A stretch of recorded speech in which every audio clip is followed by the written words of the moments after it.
कीर्तन करने के लिए। और हमारे अजय पौधा प्रभु, हरि बोल। प्रभु आज कहाँ के थे प्रभु? ये तिरुपति के हैं प्रभु जी। वो बहुत ही ज्यादा सुंदर है, बार बार वो इतना सुंदर विग्रह का दर्शन, उधर शालिग्राम का भी दर्शन कराया आपने हाँ, प्रभु। शालिग्राम जी भी है।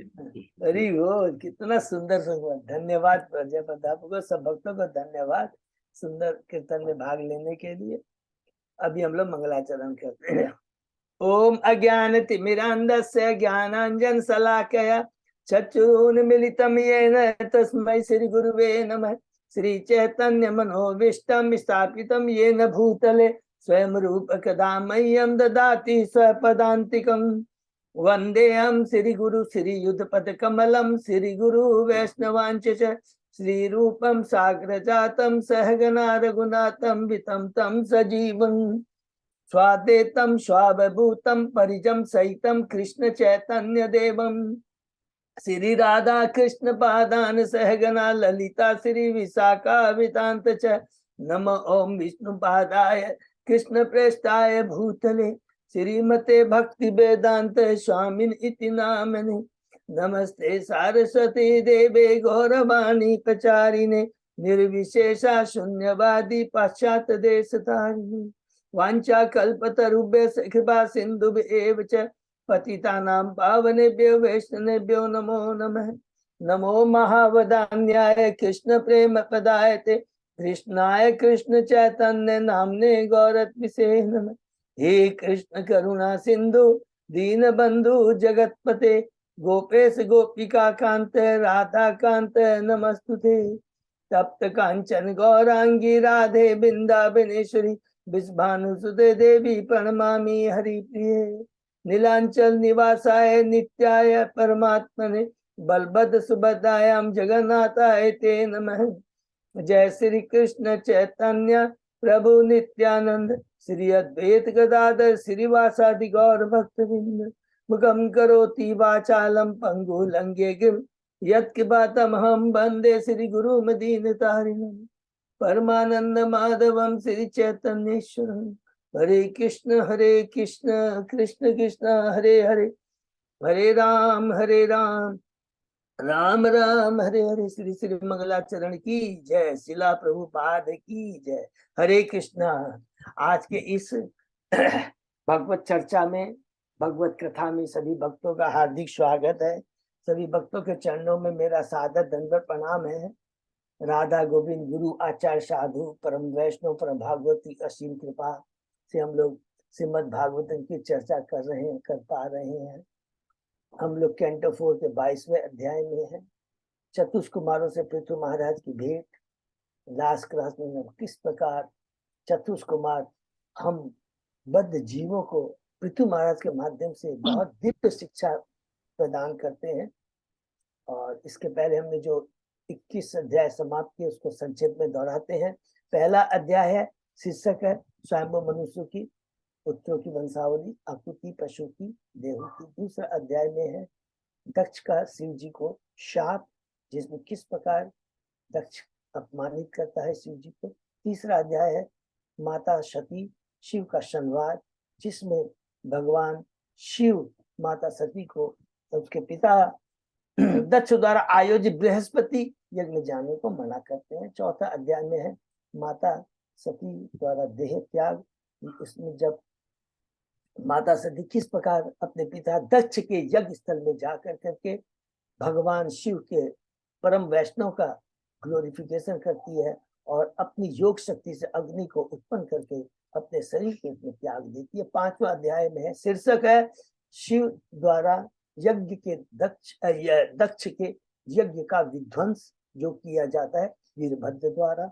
छठवें अध्याय में प्रवेश करते हैं, शीर्षक है ब्रह्मा जी द्वारा शिव जी को मनाना। जब किस प्रकार ब्रह्मा जी देवताओं को लेकर कैलाश धाम में जाते हैं और देखते हैं शिव जी हरि बोल चतुष्कुमारों कुबेर के संग बैठ के, नारद संग बैठकर भगवान की दिव्य लीलाओं के बारे में चर्चा कर रहे हैं। कहते हैं कि दक्ष यज्ञ संपन्न करना बहुत जरूरी है, भगवान की तुष्टि के लिए, देवताओं की तुष्टि के लिए, और दूसरा ब्राह्मण की हत्या नहीं होनी चाहिए। सातवां अध्याय में है, शीर्षक है दक्ष द्वारा यज्ञ को संपन्न करना।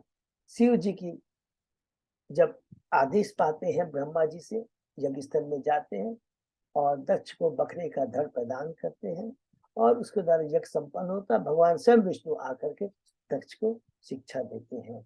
8वें अध्याय से दूसरा पड़ाव शुरू होता है।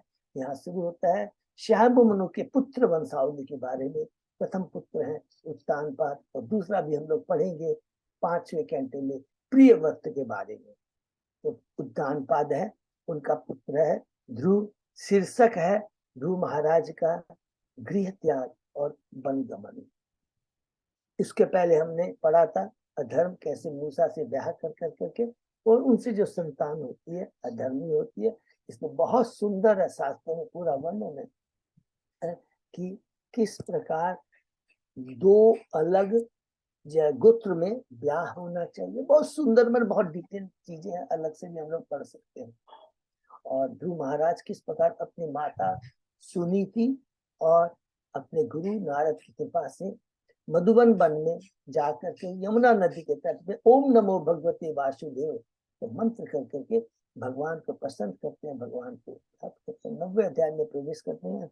ध्रुव महाराज का अपने राजमहल में वापस जाना, भगवान आते हैं, बहुत सुंदर है, किस प्रकार कृपा करते हैं। ध्रुव महाराज कैसे उनको ग्लोरीफाई करता है और उसके बाद में भगवान से आशीर्वाद प्राप्त करके कि तुम 36,000 वर्ष तक ध्रुवलोक में शासन करके मेरे धाम वापस आओ। ध्रुव महाराज घर वापस आते, कितना उनका सुंदर आव भगत होती है। और अंत में पढ़ा कि उत्तानपाद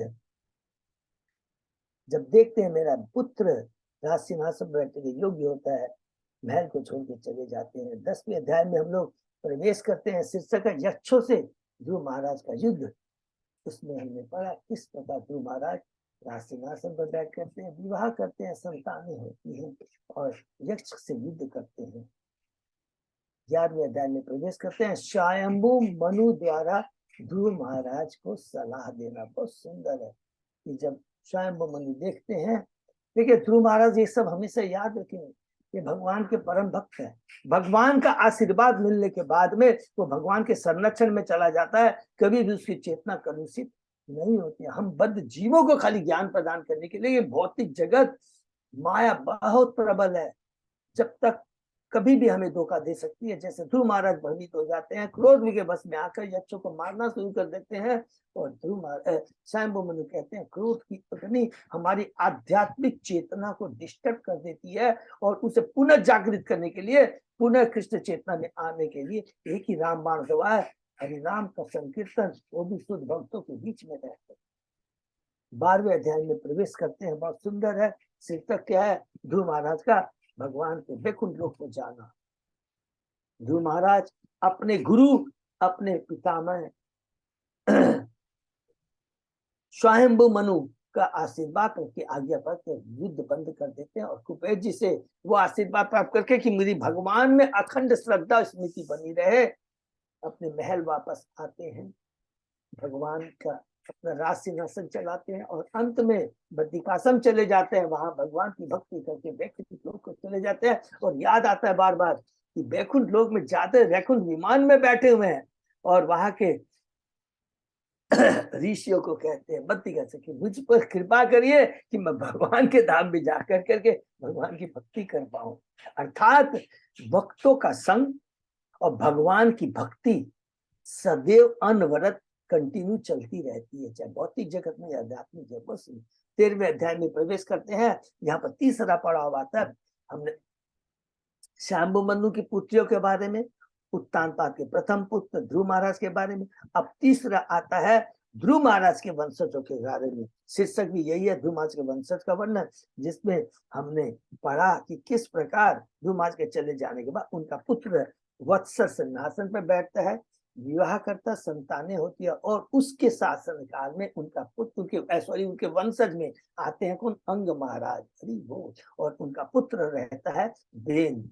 लेकिन बेन की दुष्टता, क्रूरता, नास्तिकता को देख कर करके अनासक्ति उत्पन्न हो जाती अंग महाराज में और तुरंत अपने घर को छोड़कर भगवान की भक्ति करने के लिए जंगल चले जाते हैं। 14वें अध्याय में प्रवेश करते हैं। राजा बेन की कथा, किस प्रकार जब अब बेन अंग महाराज नहीं रहे तो किस प्रकार मजबूरी से, मजबूरी बस ऋषियों को, बहन को राज सिंहासन पर बैठाया जाता है, लेकिन वो इतना क्रूर रहता है कि सारे धार्मिक कार्यों को बंद कर देता है। नास्तिक होता है क्रूर, दो चीज है।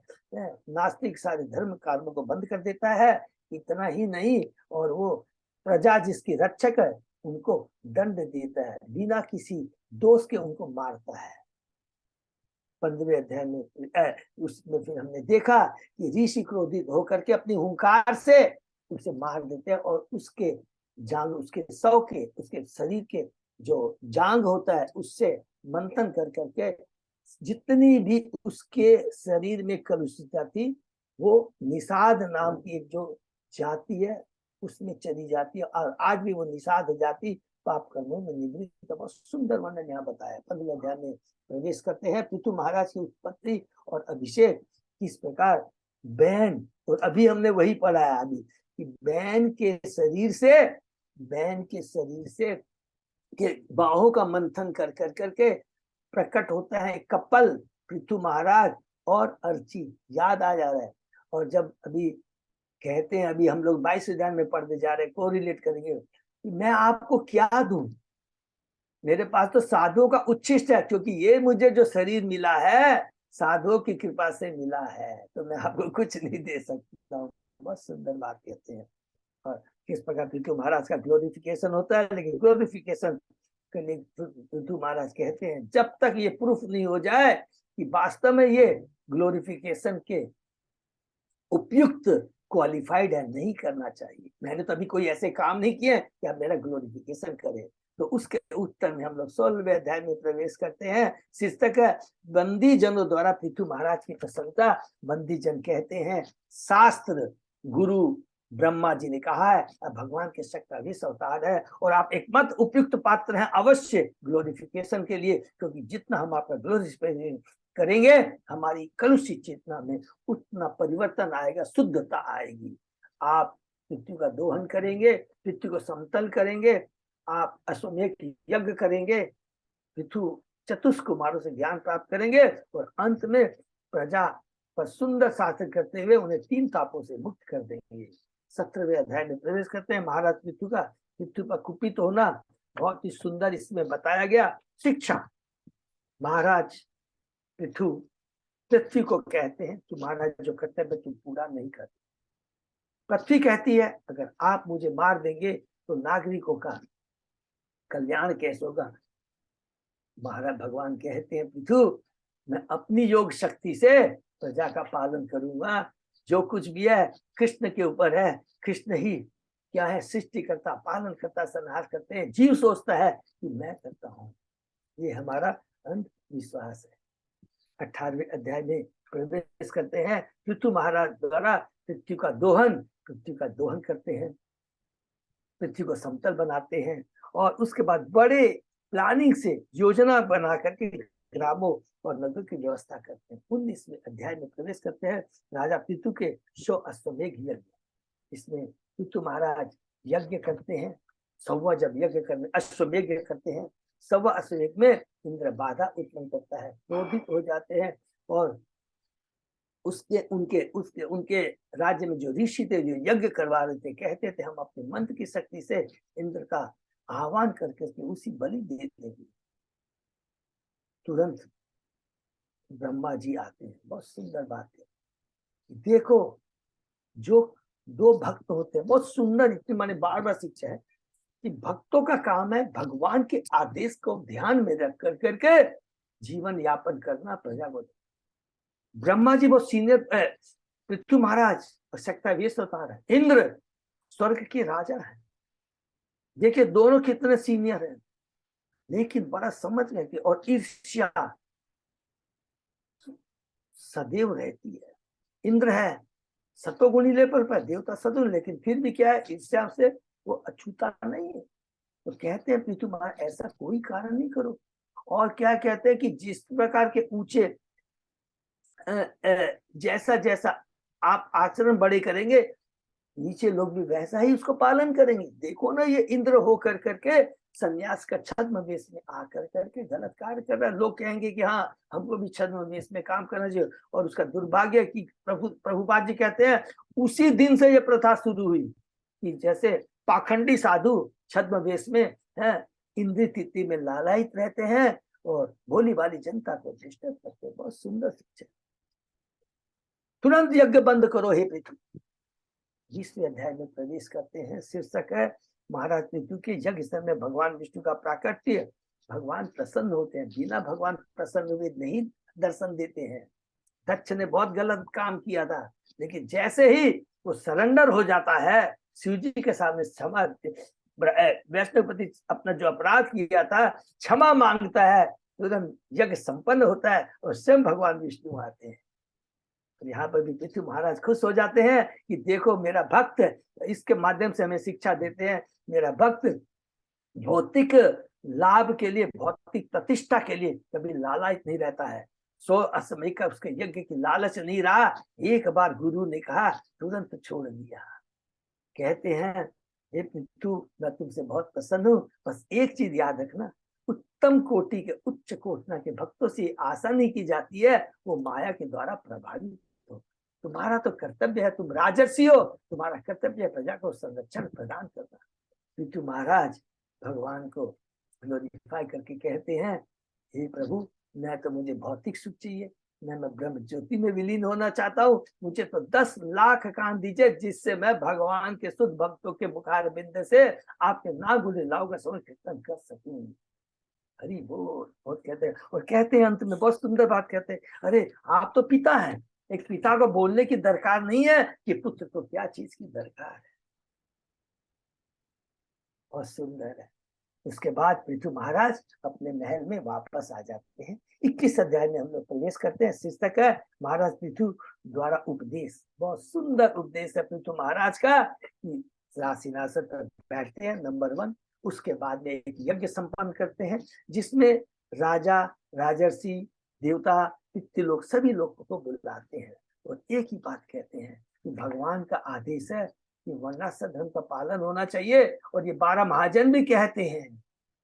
और फिर आगे बढ़ के दूसरी बहुत इंपॉर्टेंट बात कहते हैं कि जीवन का सबसे पहले तो बोलता है ब्राह्मण और वैष्णव के बारे में बताते हैं कि भगवान परम भक्त होता है, भगवान उनकी जब सेवा होती है भगवान प्रसन्न होते, और सभी हमने शुद्ध वैष्णव का संग करना चाहिए।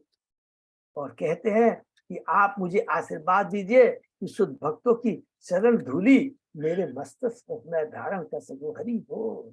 तुरंत जैसे ही इच्छा व्यक्त करते हैं कि मैं अपने शुद्ध भक्तों की चरण धूली को अपने सिर पर धारण कर सकूं, भगवान सबकी इच्छा पूर्ण करते हैं। भक्त की इच्छा तो तुरंत पूर्ण करते हैं और तुरंत चतुष कुमार वहां पर उपस्थित हो जाते हैं। हरि बोल।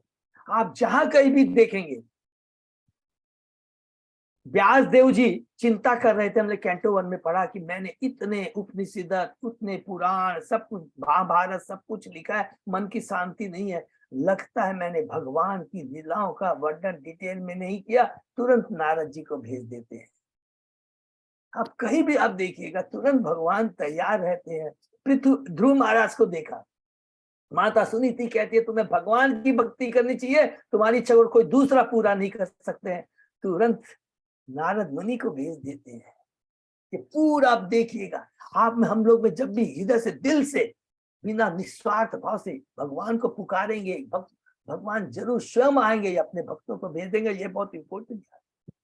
22वें ध्यान में प्रवेश करते हैं। चतुष कुमार आते हैं, किस प्रकार कितना सुंदर ग्लोरीफिकेशन, उनका क्या सम्मान स्वागत करते हैं, उनके पांव का प्रक्षालन करते हैं और उनके मस्तिष्क को अपने सर पे धारण करते हैं। और एक कहते हैं कि वो बहुत भाग्यशाली है, वो स्वामी जो धन्य है, जो अतिथियों का स्वागत करने का सौभाग्य प्राप्त करता है। जहाँ वैष्णव आते हैं और उनका सम्मान करने का, उनके मुखारबिंद से सुनने का सौभाग्य प्राप्त करता है। लेकिन जिसके घर में वैष्णव नहीं आते हैं, वैष्णव का सम्मान नहीं होता है, वैष्णव को सम्मान करने का सुअवसर प्रदान नहीं होता है, वो वैसे वृक्ष है कि समान जिसमें खाली सांप चारों तरफ घूमते रहते हैं। हरि बोल। बहुत सुंदर बात कहते हैं। उसके बाद में कहते हैं हे चतुष्कुमारों, आप तो पूरे दुनिया में विचरण करते रहते हैं भक्तों के कल्याण करने के लिए। मैं आपकी कुशल के बारे में क्या पूछूं? आप तो सदैव आध्यात्मिक आनंद में लीन रहते हैं। मेरा तो एक ही प्रश्न है कि जैसे कि जो भक्त भौतिकता में आस्तिकता में डूबे हुए हैं, उनका कल्याण कैसे हुए, कैसे? और आप ही एकमात्र संसार की इस अग्नि से संतप्त आत्माओं का कल्याण कर सकते हैं। चतुष्कुमार कहते हैं, हे पृथु, ये चीज तो तुम्हारे ऊपर एप्लीकेबल नहीं होती है, क्योंकि तुम तो भगवान के परम भक्त हो, 3 गुणों से ऊपर हो। ये अवश्य तुमने बद्ध जीवों के कल्याण के लिए प्रश्न किया है। उत्तर देना शुरू करते हैं। बहुत सुंदर शिक्षा है, जितना हो सकता हम रिपीट करते हैं। शुद्ध भक्त के समागम से श्रोता और वक्ता दोनों ही पवित्र हो जाते हैं। वास्तव में जीव शुद्ध भक्तों की संगति से ही जागृत होता है, और जब तक शुद्ध भक्तों की संगति नहीं करता है, वो हमेशा नींद में ही रहता है, और वो सोचता है कि मैं ही एकमात्र प्रोप्राइटर कंट्रोल एंजॉय। पूरे शास्त्रों का निचोड़ एक ही है, क्या? देहात्म बुद्धि से विरक्ति और भगवान की दिव्य प्रेमा भक्ति में आसक्ति। भगवान योगेश्वर के प्रति आसक्ति बढ़ाने के लिए तुम्हें क्या करना चाहिए? तुम्हें भगवान के बारे में जिज्ञासा करनी चाहिए, भक्ति योग का पालन करना चाहिए, अर्थात श्रवण कीर्तन स्मरण शुद्ध भक्तों के संग में रहना करना चाहिए। नंबर, भगवान की पूजा करनी चाहिए। जो रूप गोस्वामी ने बताया ना, 5 चीज बताया, एकदम एग्जैक्टली वही है। पूजा करनी चाहिए, श्रवण कीर्तन करना चाहिए, और इससे परमेश्वर के प्रति आसक्ति बढ़ाई जाए। क्या चीज 5 बताया? रूप भक्ति के 64 अंग है, लेकिन 5 अंग है जो हम लोग पात्री की कृपा से आज पालन कर रहे हैं, याद करेंगे। क्या है? हरिनाम का संकीर्तन, शुद्ध भक्तों का श्रवण, भागवतम श्रवण, चौथा देती पूजा, और 5वां तीर्थ का स्थान है। ये 4 हमें 5 चीज आज हम लोग रेगुलर कर रहे हैं। फिर दूसरी बात कहते हैं, भक्ति करते हुए एक इंपॉर्टेंट चीज याद रखनी है, क्या? भक्तों का संग नहीं करना चाहिए। भक्तों का संग करने से हमने पढ़ा है, हमने डिस्कस किया है। चेतन चरिता में चैतन्य महाप्रभु बताते हैं, भक्तों का संग, सनातन गोस्वामी, भक्ति लता भी डिस्टर्ब हो जाएगी, और भक्तों का संग करेंगे तो वो उस बकरी के समान है जो हम जो अपने नाम रूप श्रवण कीर्तन स्मरण के जो जल से सींच रहे बीज को, वो जो जल है वो डाइवर्ट हो जाएगा भक्तों के प्लीज, तो हमारी भक्ति डिस्टर्ब हो जाएगी। तो चतुष्कुमार कहते हैं, अहिंसा नहीं होना चाहिए, किसी की निंदा नहीं करनी चाहिए, और बहुत इंपॉर्टेंट बात कहते हैं कि ये भौतिक जगत है, दुखालय है, सुख दुख लाभ आनी रहेंगे, तो क्या है? उन्हें सहन करने की सीखना चाहिए।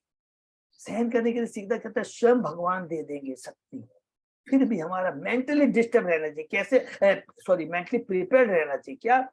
कि ये भौतिक जगत दुखालय, देवी हेसा गुणमयी मम माया दुरत्या।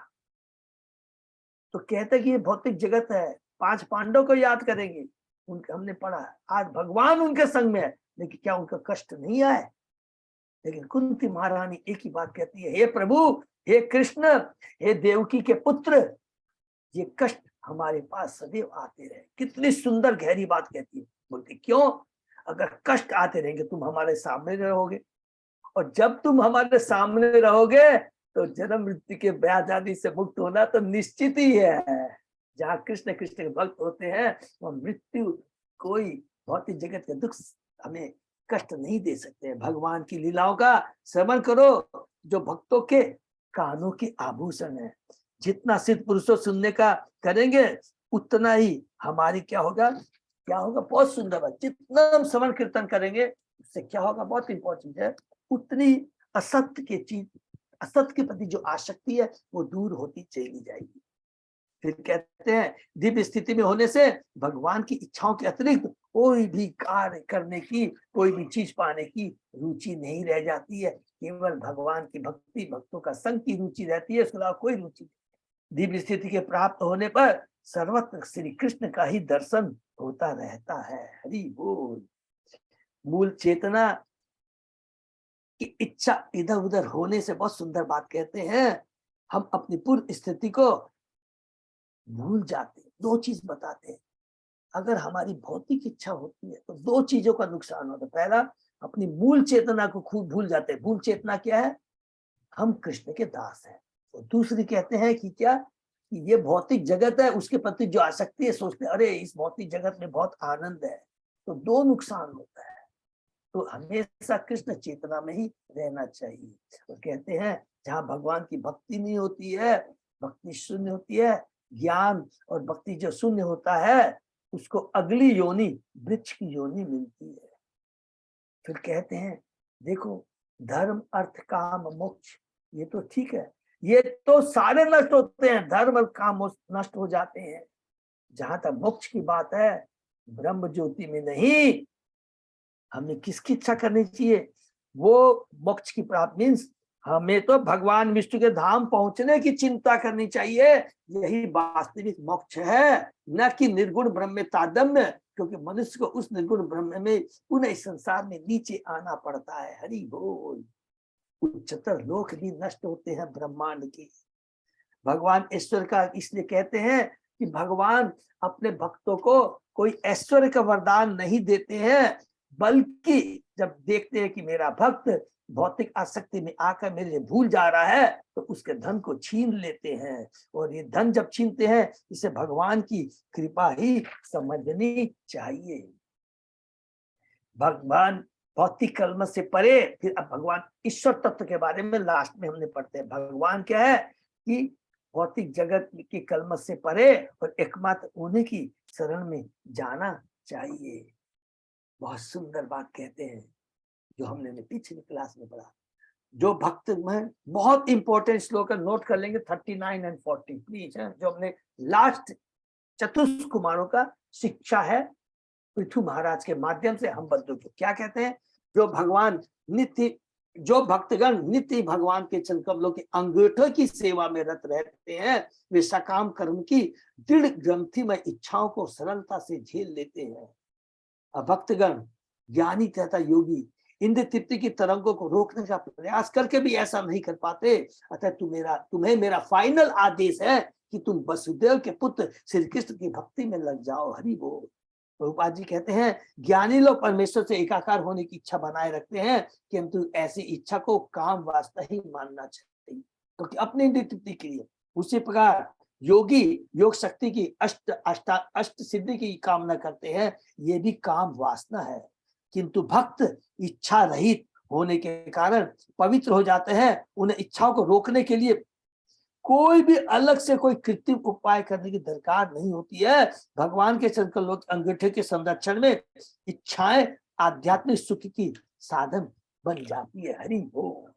अज्ञान के सागर को, फिर दूसरी बात कहते हैं, अज्ञान के सागर को, इस भौतिक जगत रूपी जो सागर है, दुखों का सागर है, इसको पार करना बहुत कठिन है, क्योंकि इसमें असंख्य मगर हैं, मगर रूपी इच्छाएं हैं। इसका मतलब है, किंतु हम तुम्हारे लिए बता रहे हैं कि तुम एकमात्र भगवान के चरण कमलों का आश्रय लो। वे समुद्र को पार करने के लिए नाव का काम करेंगे, नाव के समान है।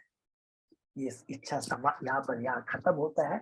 फिर मैत्र मुनि विदुर जी को कहते हैं कि चतुष्क कुमारों से इस प्रकार पृथु महाराज ने पूर्ण आत्मज्ञान प्राप्त करने के बाद में कहा, इस प्रकार कहते हैं, हे चतुष्क कुमार, स्वयं भगवान विष्णु के पहले मुझ पर हेतु की कृपा प्रदर्शित की।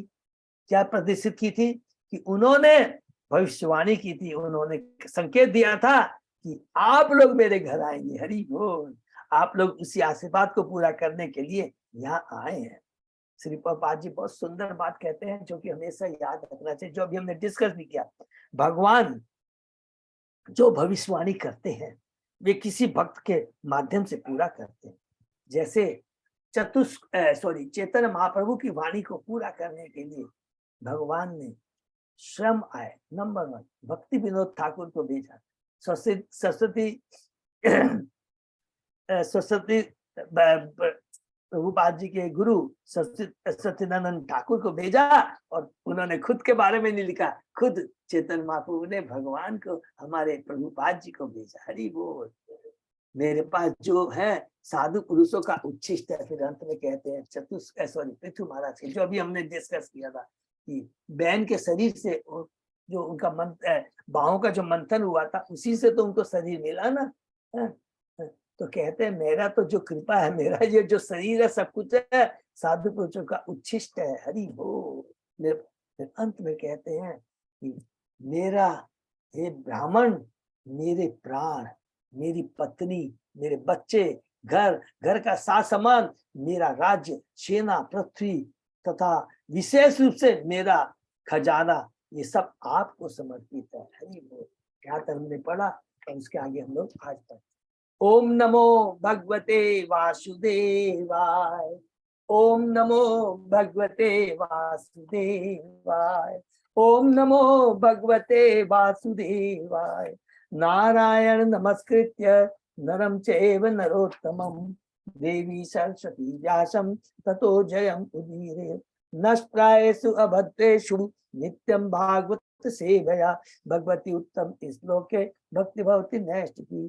कृष्णाय वासुदेवाय देवकी नंदनाय च नंद गोप कुमाराय गोविंदाय नमो। आराधयो भगवान ब्रजेश ततदाम बिंदावनम रमया काचित उपासना वधु वर्गेर्य कल्पिता।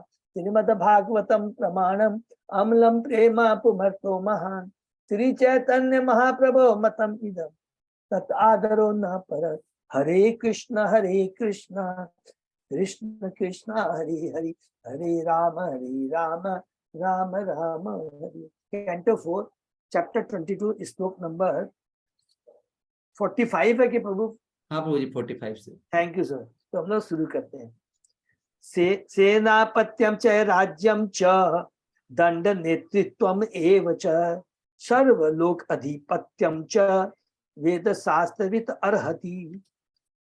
चूंकि केवल ऐसा व्यक्ति जो वैदिक ज्ञान के अनुसार पूर्णतः शिक्षित हो, सेनापति, राज्य का शासक, दंडदाता तथा सारे लोक का स्वामी होने का पात्र होता है। अतः पृथु महाराज ने कुमारों को सर्वस्व अर्पित कर दिया। हरि बोल। पूर्णतः शिक्षित, रियल शिक्षा क्या है? भगवान से अपना संबंध, खोया हुआ संबंध जो स्थापित करवाता है, स्थापित करना, और उसको स्थापित हुए संबंध को स्थापित करने की विधि को जानना। संबंध अविधेय एवं पूर्वज, वो जो जानता है वो राजर्षि होता है और वो ही राजा बनने का, एक प्रजा के ऊपर में शासन करने का अधिकारी होता है और कोई दूसरा नहीं। असुर नहीं, शूद्र नहीं, राजर्षि होना चाहिए जो भगवान को समर्पित होता है। और आपने देखा, हम लोग बार बार याद करेंगे कि देखेंगे जितने भी आपने देखा, हम लोगों ने देखा, परीक्षित महाराज, युधिष्ठिर महाराज, भरत महाराज, पृथु महाराज, युधिष्ठिर महाराज, सब लोग एक समय आने के बाद में बिना कोई आसक्ति के तुरंत घर छोड़ के चले जाते। कितना बड़ा साम्राज्य, केवल भारत के नहीं पूरे विश्व के राजा है, सोचिए। तो ये बिकॉज ऑफ भगवान की भक्ति के चलते ये अनासक्ति उत्पन्न होती है। इस श्लोक में इस प्रकार कहा गया कि केवल साधु पुरुषों तथा कुमारों जैसे ब्राह्मणों के आदेश पर राज्य का शासन चलाया जाना चाहिए। जब संसार भर में राजतंत्र का बोलबाला था तो राजा को साधु पुरुष तथा ब्राह्मणों की परिषद की निर्देश होती थी। पूरा हम लोग ने बहुत बार पढ़ा है कि हमेशा राजा जो शासन चलाता था उनके सलाहकार क्या होते थे? ब्राह्मण होते थे। और राजा कौन सा होता था? क्षत्रिय और राजर्षि बोले।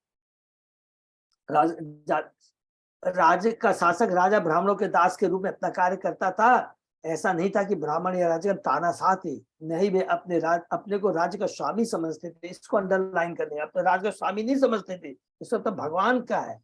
राजा भी वैदिक साहित्य में पारंगत होते थे और इस तरह वे ईशोपनिषद के इस आदेश से परिचित होते थे, ईशावास इदम सर्वम। जो कुछ भी पहला जो ईशोपनिषद का श्लोक है, जो कुछ भी विद्वान है श्री भगवान का है। भगवद गीता में भगवान कृष्ण भी कहते हैं कि वे सभी लोकों के सर्वलोक महेश्वर, भोक्तारम यक्षरम सर्वलोक महेश्वरम।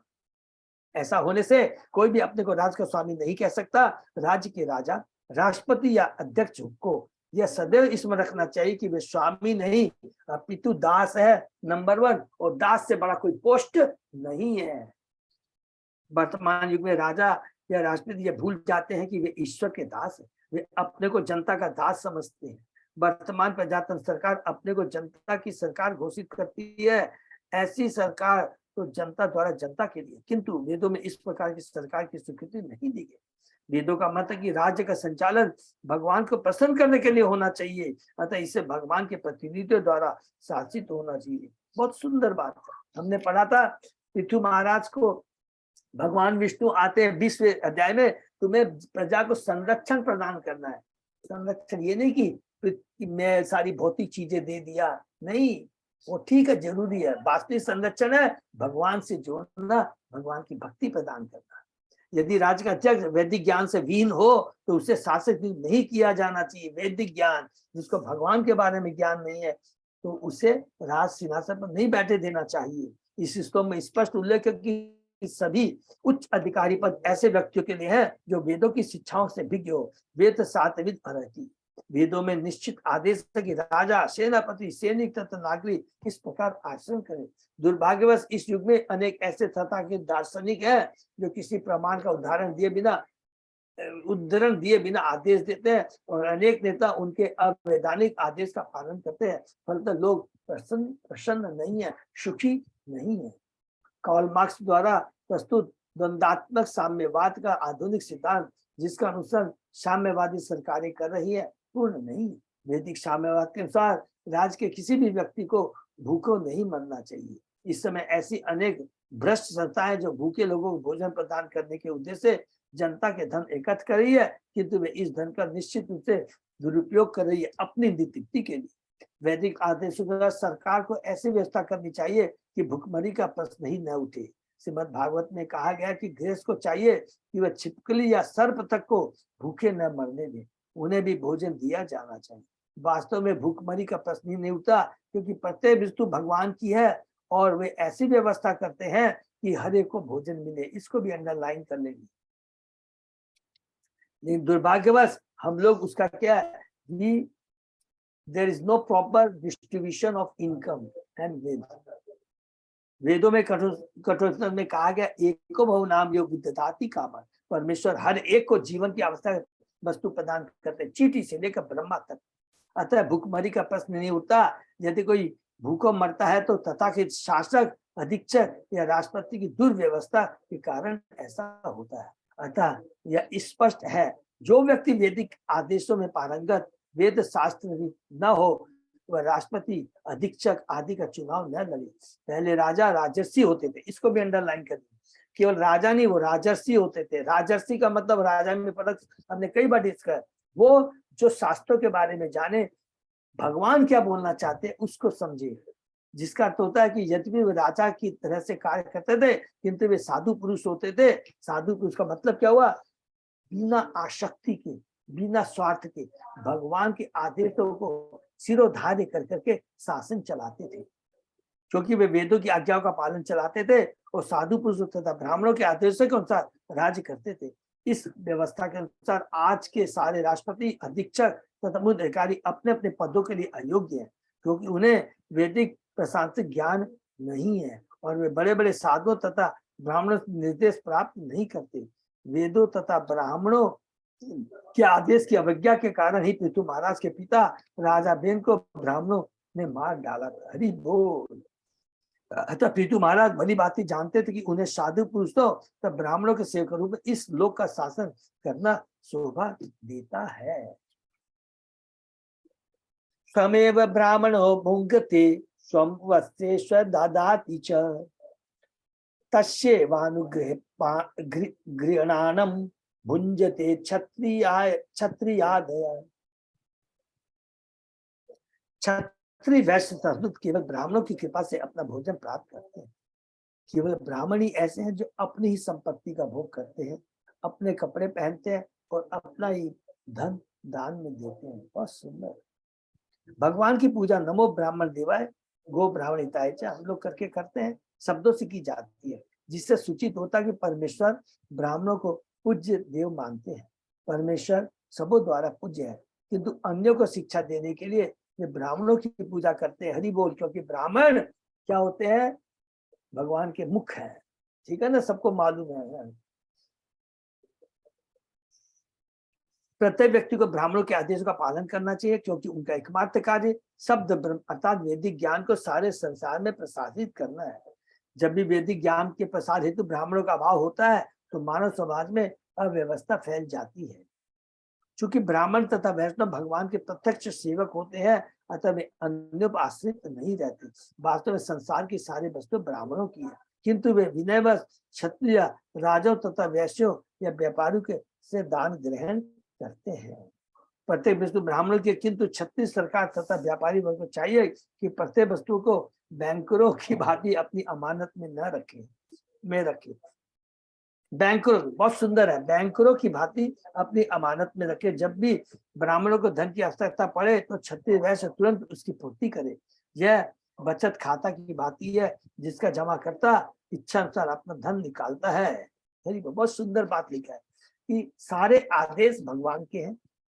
ब्राह्मण क्या बोलते हैं? भगवान के आदेश क्या? भगवान के आदेश है। हमारे पास जो है, कहते हैं कि हम लोग केवल केयर टेकर है। हम लोग, we are not the owners, हम लोग ओनली केयर टेकर है। और कहते हैं भगवान के अनुसार हमारे पास जो कुछ है भगवान का है, और ये केवल भगवान की तुष्टि के लिए है। इसका उपयोग होना चाहिए, न कि अपनी तृप्ति के लिए।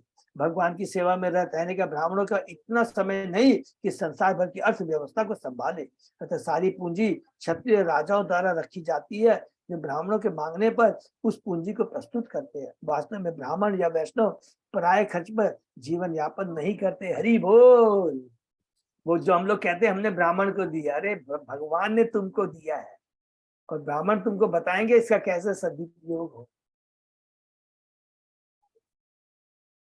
वे अपना खर्च, यद्यपि ऐसा प्रतीत होता है, कितनी सुंदर बात, यद्यपि ऐसा प्रतीत होता है कि वे धन को अन्यों से एकत्र कर रहे हैं।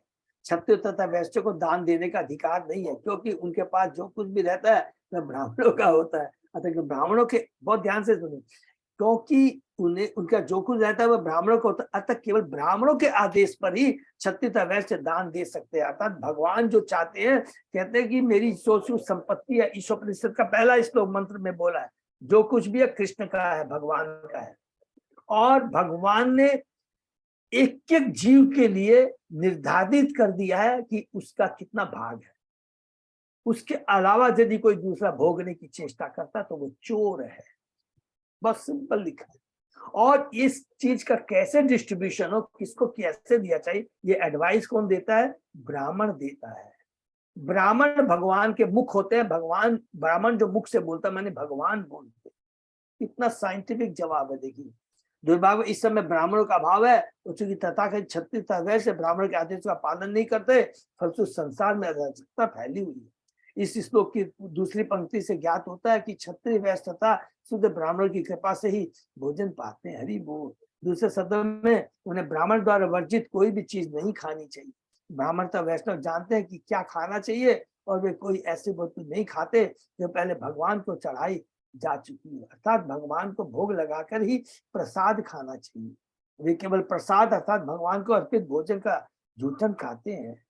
क्षत्रिय वैश्य शूद्र को केवल कृष्ण प्रसाद खाना चाहिए, जो उन्हें ब्राह्मणों की कृपा से प्रदान किया जाता है।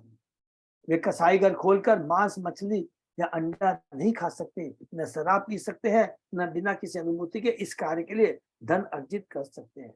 क्योंकि वर्तमान युग में समाज का संचालन ब्राह्मणों के आदेशों से नहीं होता, अतः सारी जनता पाप कर्मों में मग्न है। तो सिंपल चीज है, आज जो सिंहासन पर बैठे हुए हैं, कौन बैठे हुए? शूद्र लोग बैठे हुए। फलस्वरूप सबों को प्रकृति दंडित कर रही है। कलयुग की दशा ऐसी है, जैसा राजा वैसी प्रजा, इसलिए सभी लोग कष्ट पा रहे हैं। बहुत सुंदर है। ये रीदिशि भगवतो गतिरात्मवाद एकांत तो निगमि भी प्रतिपादितान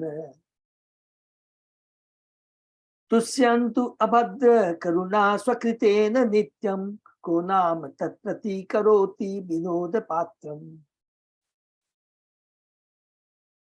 तो महाराज ने कहा, जिन व्यक्तियों ने श्री भगवान के संबंध में आत्मचार के पद को बताकर अपार सेवा की हो, और जिनकी व्याख्या पूर्ण विश्वास एवं वैदिक साक्ष्य द्वारा हमारे उत्थान के लिए की जाती है, भला उनके ऋण होने के लिए अंजुलि भर जल के अतिरिक्त और क्या अर्पित किया जा सकता। हरि बोल। ऐसे महापुरुषों को जो अपनी अपार कृपावश मानव समाज के बीच में फैले हुए हैं, उनके ही कार्य के द्वारा संतुष्ट किया जा सकता है। देखिए महापुरुषों के हैं कितने महान होते हैं। संसार के महापुरुष मानव समाज के कल्याण हेतु सेवा करने के लिए उत्सुक रहते हैं। भगवान द्वारका में हैं। अभी हम लोग जब द्वारका में भगवान रहते हैं, नारद जी आते हैं कौन सा संदेश लेकर के कि युधिष्ठिर महाराज राष्ट्रीय यज्ञ करना चाहते हैं। जैसे ही भगवान द्वारकाधीश नारद जी को देखते हैं, कितना सुंदर वर्णन है। कहते हैं सबने सैनिकों सबके संग में वो खड़े हो जाते हैं, क्योंकि वो उसमें घर पे नहीं रहते हैं, सभा में रहते हैं। खड़े हो जाते हैं और क्या बात बोलते हैं, कहते हैं कि मुझे मालूम है पूरा ब्रह्मांड तीनों लोग अभी भय रहित हो गए। क्यों भयभीत हो गए? क्योंकि आप जैसे परम भक्त पूरे ब्रह्मांड में विचरण करते रहते हैं और लोगों के बीच भक्ति का प्रचार करते रहते हैं। और जहाँ भक्ति का प्रचार होता है, जहाँ भक्ति होती है, भगवान का संग होता है, तो हमने पढ़ा है कि भक्त निर्भय हो जाता है। सबसे बड़ा एग्जाम्पल निर्भय का है। प्रहलाद महाराज को देख लीजिए, पिता हिरण्यासु, देवता भी कांप करके भाग जाते हैं, सब देव लोग भी छोड़ के चले, लेकिन प्रहलाद महाराज को जरा भी फर्क नहीं पड़ता है। नंबर 1।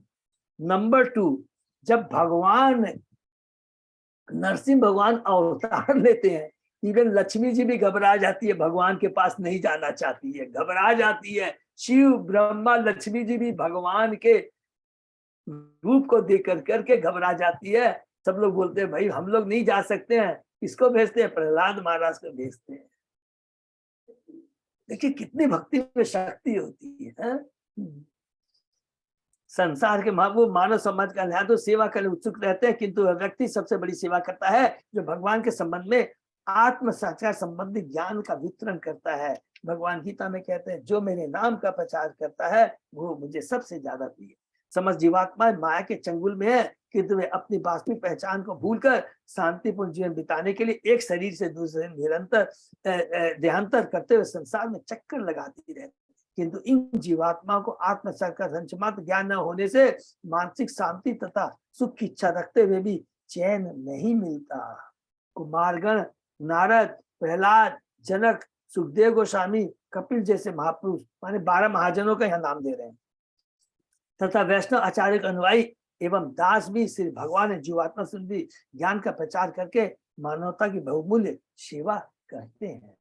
ऐसा ज्ञान मानवता के लिए वरदान है। तो वास्तविक ज्ञान क्या है, सबको हमको समझ में आ गया। हम नोट कर लेंगे, हम कौन है, भगवान कौन है, भगवान से हमारा क्या संबंध है, इस संबंध को पुनः कैसे स्थापित कर सकते हैं, इसकी विधि क्या है, और पुनः स्थापित करके हमें क्या है, जो हमें कार्तिक दास के दास को बताते क्या है, कृष्ण प्रेम प्राप्त करना है। ये हमारा प्रयोजन है और यही वास्तविक ज्ञान है। ऐसा ज्ञान मानवता के लिए वरदान।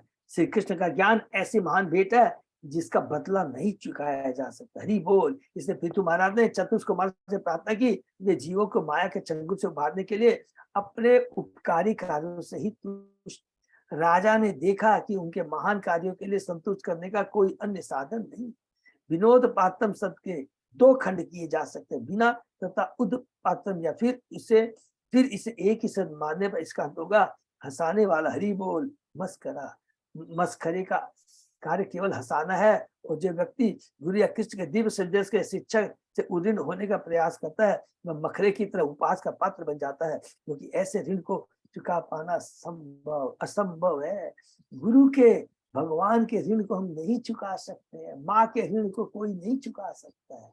यदि कोई कहता है मैं चुका दूंगा, वो क्या है, जोकर है, जोकर, इज ए जोकर। वह सबों का श्रेष्ठ मित्र तथा उपकारी है, जो मनुष्यों में मूल कृष्ण चेतना जागृत कर सके। फिर मैत्रेय भगवान मैत्रेय कहते हैं, मैत्रेय वाच ते आत्मयोग पतय आदि राजे न पूजिता शिलम तदीयम संसंत हे अभवम विषमात नृणाम। मैत्रेय महर्षि मैत्रेय ने कहा, महाराज पृथु माने किसको कह रहे हैं, सबको याद है ना, विदुर जी को। महाराज पृथु था इस प्रकार पूजित होकर भक्ति में प्रवीण ये चारों कुमार अत्यंत गदगद हुए। उन्होंने राजा के शील की प्रशंसा की। वे आकाश में दिखाई पड़े और सभी लोगों ने उनके दर्शन किए। कहा जाता कि देवता कभी भूतल का स्पर्श नहीं करते, वे केवल आकाश में चलते फिरते और यात्रा करते हैं। नारद मुनि की भांति कुमारों को भी आकाश में यात्रा करने के लिए किसी यान या यंत्र की आवश्यकता नहीं थी। सिद्ध लोक के वासी भी बिना यान के अंतरिक्ष में विचरण कर सकते हैं। हम लोग कहते हैं कि साइंस ने बहुत उन्नति की है, ये देखिए उस समय की उन्नति क्या थी। सबके अपने यान होते थे, आकाश मार्ग से जा रहे हैं। चूंकि वे इस एक लोक से दूसरे लोक को जा सकते हैं, इसलिए वे सिद्ध कहलाते हैं। अर्थात उन्होंने योग शक्ति अर्थात ऑलरेडी वो अष्ट सिद्धि प्राप्त कर के होते हैं। अर्थात अष्ट सिद्धि बहुत मामूली चीज है। देखिए कितनी बड़ी कृपा यहाँ पर प्रभुपाद जी कहते हैं, बहुत मामूली चीज है। ऐसे योग सिद्ध पुरुष इस युग में पृथ्वी पर नहीं मिलते, क्योंकि मानवता इसकी पात्र नहीं। फिर भी कुमारों ने महाराज पृथु के गुणों की तथा उनकी भक्तिमयता एवं विनयशीलता की प्रशंसा की। वे राजा की पूजा विधि से अत्यंत संतुष्ट भी थे। महाराज पृथु की अनुकंपा से ही उनकी प्रजा कुमारों को आकाश मार्ग में जाते देख सकी। हरि बोल। वैन्य तु धुर्यो महताम संस्थित्या अध्यात्म शिक्षया आप्त कामम इव आत्मानम मैंने आत्मनि अवस्थित। भारत पृथु अपने तत्व ज्ञान में पूर्णता स्थित होने के कारण महापुरुषों में प्रमुख थे। हरि बोल। वे आध्यात्मिक ज्ञान में सफलता प्राप्त व्यक्ति की भांति परम संतुष्ट थे। भक्ति में स्थिर रहने से मनुष्य को अत्यंत आत्मतोष मिलता है। वास्तव में आत्म संतोष आत्मतोष तो शुद्ध भक्त ही प्राप्त कर सकता है, क्योंकि भगवान की सेवा करने आते उन्हें कोई इच्छा नहीं होती। प्लीज इसको फिर से अंडरलाइन कर देंगे।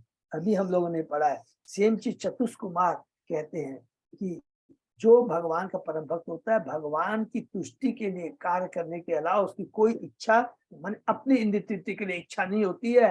क्यों? इसलिए कहा क्या कि ज्ञानी और योगी भी क्या है, वो कभी भी संतुष्ट नहीं रहते हैं, क्योंकि उनमें भी काम वासना होती है। कौन सी काम वासना हमने पढ़ा? ज्ञानी चाहता ब्रह्म ज्योति में मिलना और योगी चाहता अष्ट सिद्धि प्राप्त करने की इच्छा। क्योंकि भगवान को किसी वस्तु की इच्छा नहीं करनी होती, अतः वे अपने आप में पूर्ण संतुष्ट रहते हैं। इसी प्रकार से जिस भक्त को सिर्फ भगवान की सेवा करने के अतिरिक्त कोई अन्य इच्छा नहीं रहती, वह परमेश्वर के ही समान आत्म तुष्ट रहता है। प्रत्येक व्यक्ति मन शांति तथा आत्मतोष के पीछे दौड़ता है, किंतु ये गुण भगवान के शुद्ध भक्त होने पर ही प्राप्त हो सकते हैं। पिछले श्लोकों में राजा पृथु के अपने विशाल ज्ञान तथा पूर्ण भक्ति के विषय में जो कुछ कहा गया है उसकी यहाँ पुष्टि हो जाती है, क्योंकि वे महात्माओं में श्रेष्ठ माने जाते हैं। भगवत गीता में श्री कृष्ण ने महात्माओं के संबंध में इस प्रकार कहा है, महात्मानस्तु माम पार्थ देवी प्रकृतिम आश्रिता भजन्ति अनन्य मनसो ज्ञात्वा भूतादि अव्ययम्। हे पिता जो महापुरुष भुलावे में नहीं आते। देखिए कितनी बड़ी बात बता रहे। हे पिता पुत्र जो महापुरुषों माने अर्जुन को बोले कृष्ण, जो महापुरुष भुलावे में नहीं आते वे देवी प्रकृति के संरक्षण में रहते हैं, मेरी संरक्षण में। वे भक्ति में पूर्णतः रत रहते हैं, क्योंकि वे मुझे आदि तथा अव्यय श्री भगवान के रूप में जानते हैं। महात्मा माया के फंदे में नहीं पड़ते, वरन वे आध्यात्मिक शक्ति के संरक्षण में रहते हैं। इससे वास्तविक महात्मा सदैव भगवान की भक्ति में रत रहता है। क्योंकि महाराज में महात्मा के सभी लक्षण प्रकट थे, इसलिए उन्हें इस लोक में दुर्य महता अर्थात महात्माओं में श्रेष्ठ कहा गया है। हरि बोल। कर्माणि च यथा कालम यथा देशम यथा बलम यथा यथोचितम यथा वित्तम अकरोत ब्रह्मसात कृतम। आत्मतुष्ट होने के कारण महाराज पितु समय स्थान शक्ति तथा आर्थिक स्थिति में जितनी पूर्णता से संभव हो सकता था अपने कर्तव्य को पूरा करते थे। इन सारे कार्यों के द्वारा उनका एकमात्र उद्देश्य परम सत्य को प्रसन्न करना था। इस प्रकार उन्होंने अपने कर्मों का भली भांति निर्वाह किया। महाराज पृथु एक उत्तरदायी राजा थे और उन्हें एक साथ एक छत्री, एक राजा तथा एक भक्त के कार्य करने होते। भगवत भक्ति में कुशल होने के कारण वे अपने कार्य को समय, शक्ति तथा धन के अनुसार अच्छी तरह से पूरा कर सकते थे। इस दृष्टि से कर्माणी शब्द महत्वपूर्ण है। पृथु महाराज के कार्य सामान्य नहीं होते थे क्योंकि उनका संबंध भगवान से होता था। हरि बोल। पृथु महाराज के कार्य सामान्य नहीं होते थे, बहुत इंपॉर्टेंट बात लिखा है, क्योंकि वो जो भी कार्य करते थे कृष्ण को केंद्र में रखकर कृष्ण के आदेश के अनुसार होता था। वो साधारण कार्य नहीं होता था, वो दिव्य होते थे, परम जनता के कल्याण के लिए। कौन सा कल्याण? भौतिक नहीं, आध्यात्मिक कल्याण के लिए होता था। श्री रूप गोस्वामी का उपदेश है कि जो वस्तुएं भक्ति के अनुकूल हो उनका बहिष्कार नहीं करना चाहिए। उदाहरणार्थ एक सामान्य कर्मी अपनी इंद्रिय तृप्ति हेतु अपना व्यवसाय चलाता है। भक्त उसी काम को उसी तरह से कर सकता है, किंतु उसका उद्देश्य परमेश्वर को प्रसन्न करना रहता है। फलतः उसके सारे कार्य साधारण नहीं होते, क्योंकि कृष्ण को केंद्र में रखकर गृहस्थ जीवन, बिजनेस सब कुछ चलाता है। अतः पृथु महाराज के कार्यकलाप साधारण नहीं थे, अपितु वे आध्यात्मिक एवं दिव्य थे, क्योंकि उनका लक्ष्य भगवान को प्रसन्न करना था। जिस प्रकार योद्धा अर्जुन को श्री कृष्ण को प्रसन्न करने के लिए युद्ध करना पड़ा। बहुत सुंदर बात लिखा है। अर्जुन युद्ध कर रहा है, इसके लिए युद्ध कर रहा है, अपनी तुष्टि के लिए, भगवान की तुष्टि के लिए। उसी तरह पृथु महाराज को श्री कृष्ण की संतुष्टि के लिए राजा के कार्य करने पड़े। निसंदेह उन्होंने सारे संसार के लिए राजा के रूप में जो कुछ किया वह भक्त के सरलता अनुरूप। इसलिए एक वैष्णव कवि ने कहा, वैष्णव क्रिया मुद्दा विज्ञ ना बुझा। हरि बोल। शुद्ध भक्त के कार्य को कोई नहीं समझ सकता, भारी दृष्टि से लगा ये सब भौतिक कार्य कर रहा है, लेकिन नहीं, सदैव कृष्ण चेतना में रहकर सारे कार्य करता है। शुद्ध भक्त के कार्य सामान्य कार्यों की तरह लग सकते हैं, किंतु उनके पीछे अत्यधिक महत्ता भगवान की संतुष्टि व्याप्त रहती है। एक वैष्णव के कार्यकलापों को समझने के लिए मनुष्य को अत्यंत पटु होना चाहिए। ये बहुत इंपॉर्टेंट, इसको अंडरलाइन कर सकते हैं। महाराज पृथु ने कभी भी चारों वर्णों तथा चाचा आश्रम की सीमा के बाहर कोई कार्य नहीं किया। यद्यपि वैष्णव के रूप में वे सारे संसार का शासन करते रहे और उसी के साथ श्री भगवान को प्रसन्न करके इस सारे कार्यों से ऊपर भी बने रहे। माने 3 गुणों से ऊपर वो हमेशा बने रहे। अपने आप को शुद्ध भक्त के रूप में प्रकट न करते हुए बाह्य रूप से वे अत्यंत शक्तिशाली तथा कर्तव्यनिष्ठ राजा बने रहे। दूसरे शब्दों में उनका कोई भी कार्य अपनी, इसको बस खाली अंडरलाइन कर ले, समझ में आए। दूसरे शब्दों में उनका कोई भी कार्य अपनी तृप्ति के लिए नहीं होता था। ये जो कुछ भी करते थे वह भगवान की इंद्रियों की तुष्टि के लिए होता था। इसकी स्पष्ट व्याख्या अगले श्लोक में की गई है। हरे कृष्णा। तो हम लोग यही विराम देते। बहुत ही सुंदर यहाँ पर चतुष्कुमार हम लोगों ने पढ़ा। 39-40 श्लोक में हम लोग चलेगा कि अंतिम उपदेश एक ही उपदेश देते हैं कि भगवान के चरणों का आश्रय लेना। भगवान के चरणों का आश्रय लेते हैं तो क्या लिखा, संसार में जो संसार जो सागर के समान है, जिसमें मगरमच्छ, बहुत सारे मगर है। कौन से मगर है? ये सब नहीं है, हमेशा याद रखेंगे। वास्तविक मगर कौन है? वास्तविक हमारे लिए खतरनाक कौन है? काम, क्रोध, लोभ, मोह, मत्स, ये वास्तविक है। आप सोचिए, कोई भी हमारे पास में नहीं है, कोई शत्रु नहीं है, कुछ नहीं है, कोई असुर नहीं है, तो क्या हम लोग से शांति है?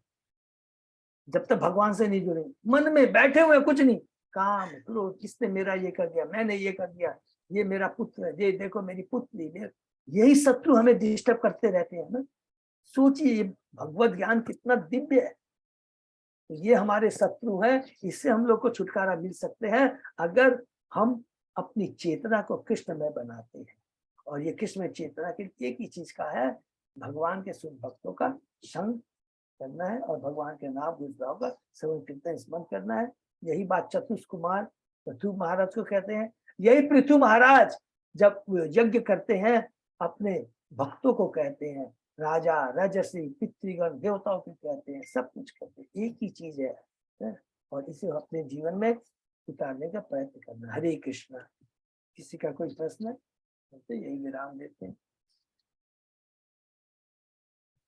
देखिए हम लोग कितने भाग्यशाली हैं, एक एक शिक्षाएं, और ये जो हम लोग 1 कैंटो 1 से लेके जस्ट रिकैप देखिए, नारद मुनि जी से सुना व्यास देव जी को, फिर हम लोगों ने किसने सुना, ब्रह्मा जी नारद जी को बता रहे, याद है ना कैंटो 2 में है?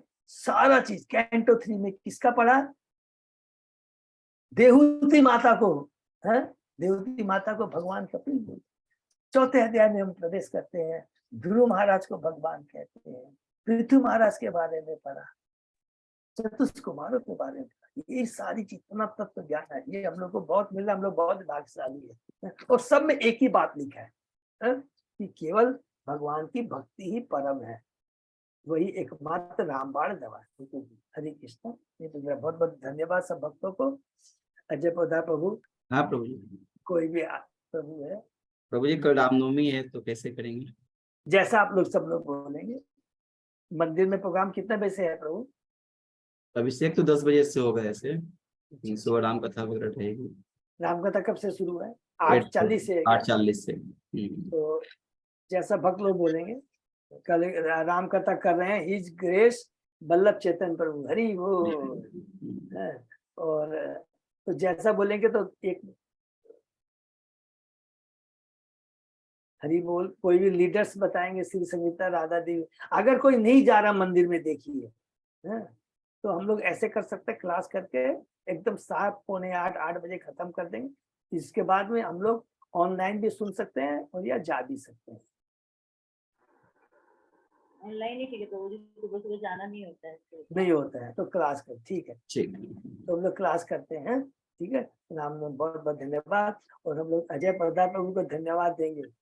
बहुत भक्त लोग प्रभु लेके गए थे भक्तों को, सब qualified charter accountant with their family, और सब लोगों ने बहुत ही उनमें इंजॉय किया, आध्यात्मिक इंजॉयमेंट किया। हमारे को वल्लभ चेतन प्रभु ने फोन किया था, प्रभु क्या कि प्रभु आप लोग बहुत अच्छे हो, आप लोग बहुत फॉर्चुनेट है। अजय प्रभु ने बहुत मेहनत किया और सब काम अच्छे से हुआ, प्रसाद सब बहुत अच्छे से हो गया।